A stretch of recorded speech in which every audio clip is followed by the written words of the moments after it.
Page 31, a happy song. On page 30, they're introducing you to some more symbols and notes to learn, as if you haven't had enough already.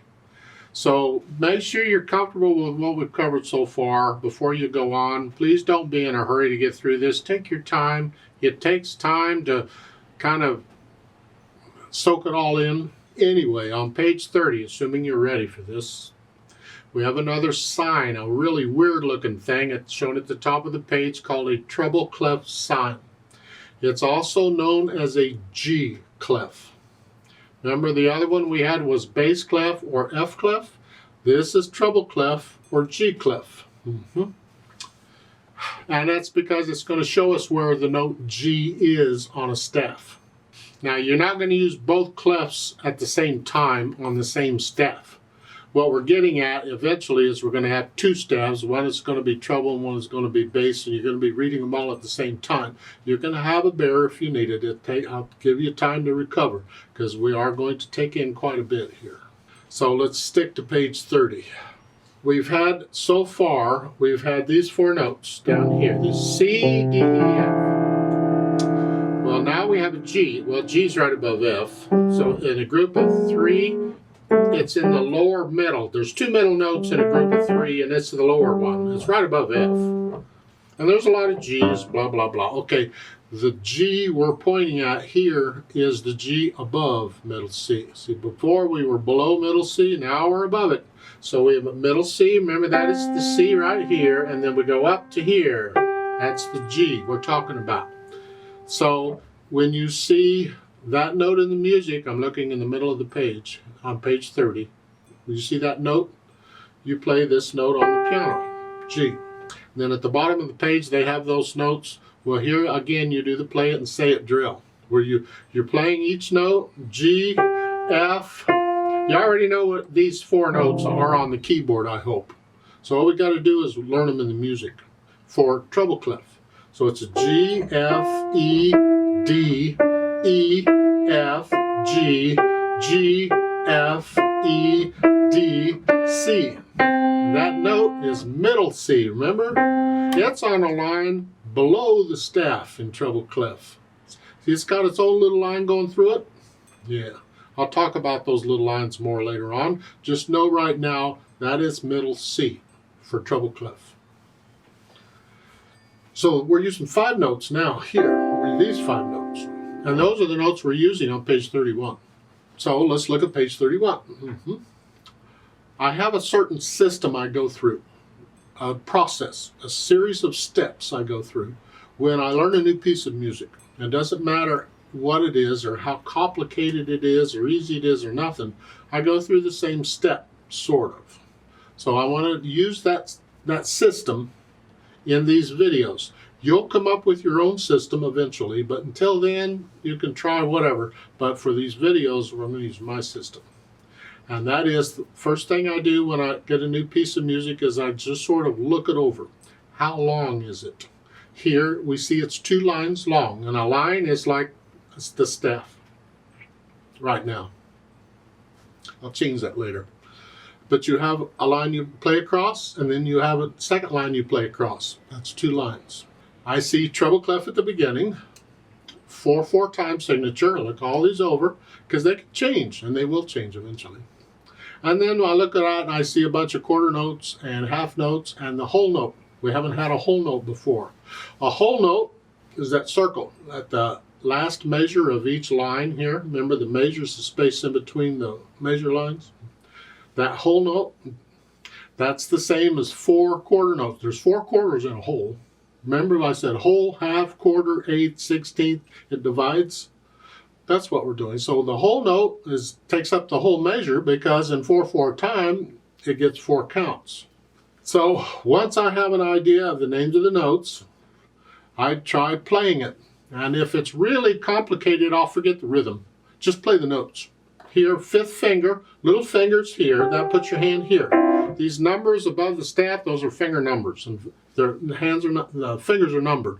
Thumb is 1, 1, 2, 3, 4, 5. So the 5th finger is the little finger. If I put a little finger on that note, do the other fingers next to it here, That's where my hand is going to go. That's my hand position for now. I mean, we're going to start moving around. Just take your time on that. Right now it's here. So I'm going to play each note, and I'm going to use whichever finger is on that note. So I'll just here and then here, and I'm just going to go through and play this. And I don't worry about the rhythm. I'm just trying to get the notes now. Looks like I'm just kind of going through this. Okay. Once I'm sort of okay with that, then I'll count it out. I'll put in the rhythm. Quarter note gets a count. 1, 2, 3, 4. 1, 2, 3, 4. 1, 2, 3, 4. 1, 2, 3, 4. 1, 2. I go through the whole piece and count it out very carefully. And once I have the rhythm down, I don't count it anymore. I feel it because I know what the rhythm is. Counting it out just helps me figure out what the rhythm is. It's not too bad when most of them are quarter notes, but later on it gets a little more involved. So just count it out first to make sure you know what it is, and then you don't need to count it. You can feel it. Unless you start to get confused, then you might have to count out parts of it to figure it out again. I want to challenge you here. I know this is a little tricky, but when you have your hand on the keyboard like this, on these notes, you need to remember which key or which note each finger is on without having to keep looking at it. You got to remember it. It's a little, can I do this? Yes, you can. It does come. It's not nearly as difficult as it sounds. It comes. My point is, I want you to be able to play this piece and the piece before it, the piece on page 29, without looking at the keyboard. Keep your eyes on the music and just know, we have to develop a feel for these keys and keyboard and where they are and so forth. It takes time. We'll get there. Be patient. This is a start. So you just right now, you're just focusing on which key or which finger is on which key. Now, on top of that, they've introduced another symbol. They're really throwing the symbols at you. And that is the F. You see the F right in front of the first word? And these words, by the way, that's if you want to sing along, you sing along. I don't sing in my videos. Good Lord, they're bad enough now. You want to sing, you go right ahead. To me, singing makes it just more difficult because now, in addition to the notes and all, you got to read the words and all that junk. So you sing if you want to. Some people love it. I don't, so I don't sing. But the F, the big F, that is an abbreviation for a word forte. And that is an Italian word. We use a lot of Italian words in music. It means loud. It's simply telling you to play this loud. Because, again, we got louds and softs. So how loud or how soft? Well, that's the hard part here. I can't tell you how loud or how soft. Because it changes. It's different. There's no set value. If you're the kind of person who absolutely has a set everything, it's got to be, you may really struggle with music because music will not be tied down to a set anything. It's just a free-flowing, here we are. So loud depends on your situation. The room you're in, the piano, if you're outdoors, loud is going to be louder than if you're in a little room like this. It's just, it depends on the situation. So for you, where you are now, what do you think loud is? Now, you can get really loud and super duper loud and so it's not really super loud, it's just loud. Whatever you think that is. Now, the electronics I use want to even out the volume so that the louds and softs don't come across very well. So I'm going to leave it to you to do the loud. All you're doing is push the note down a little quicker. So if I push the note down, it's something, but I want loud to go quicker. And it's louder.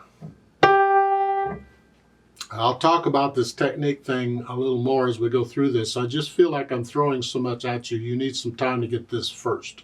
I'm really surprised they're giving you louds and softs already. So you go through and learn this. Make sure it's all even, no hesitations. Everything's fine. And when you feel you're ready, let's play it together slowly. And you play it with me and make sure you're playing the same note I'm playing at the same time I'm playing it. So I'll give us 4 counts. Did I say that? I can't remember. 1, 2, ready, go, and we go. 1, 2, ready, go.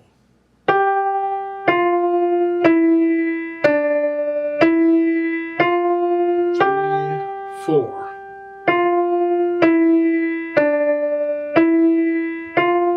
2, 3, 4.